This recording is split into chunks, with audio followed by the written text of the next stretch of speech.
land, which is not acceptable. Since some of the sentiment you've mentioned reminds me of a book that I just recently picked up in the airport, and I think you'll smile when I give you the title, because some books, when you read the title, you already know the book. You don't even have to read it anymore, but you read it anyways just to get your hello. Like, the classical Stephen Covey book, The Speed of Trust. You read the title and you know exactly what's in the book.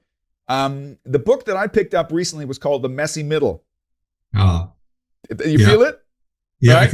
It's great. I'll have to look up his name. We'll put it in the link. But it's a guy, a startup manager who created a system, an online system to kind of network artists, and it was called Enhance, and it was picked up by Adobe for a lot of money. And he's one of those startup famous people who made a lot of money, and then he's now basically a startup company. He finances startup companies and stuff like that.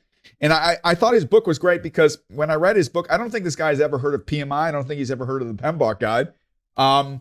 But he wrote with such human passion about, he says, one of the big challenges that we have is it's important to have a plan. It's important to plan, but if you don't understand that the plan is not going to come exactly the way you want, and everybody's in love with, you mentioned it before, and everybody's in love with the destination, and we don't realize that life is about the journey. And he says, and everybody applauds me for what I did with my company, but in reality, nobody knows the years of agony and pain that I had to endure, and how, when we were despondent and our team was ready to, give it up. How do we that's where the real, the proof of the ability to implement is at home. Right. So that's, I think you'd like that book. It's called The Messy Middle. Oh, I love it. And it also reminds me again with my passion for the next generation and my small concern about the next gen is the realization of the journey side of things. The next gen is so much into the land of, hey, still I want to achieve those successes faster yesterday and da-da-da. I wonder that third P of patience along the journey and enjoying the journey is something that may be a quality we need to work on for our next generation. I hope I'm wrong, but that's definitely something that has to be improved a little bit. I think I'm very impressed with many aspects of the new generation. There's some things that irritate me because I've got two young sons in that age. They sometimes like to pat me on the head and tell me I'm an old white man who's no longer relevant. I said, listen, I've forgotten more than you guys learned. I think where the patience comes in for us old PM Cowboys is, I think, and this is something we need to take serious from a management perspective.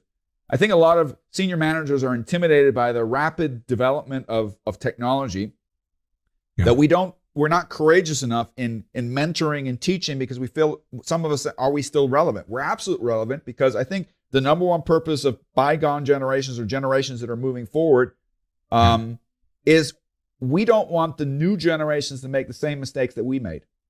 Yeah. We're the purveyors, we're the collectors of a lot of knowledge. Yes, a lot of the new stuff the young people have to develop. It's going to be their innovation. But some of the basics, some of the foundational concepts, I think that's really important that we pass that on to them.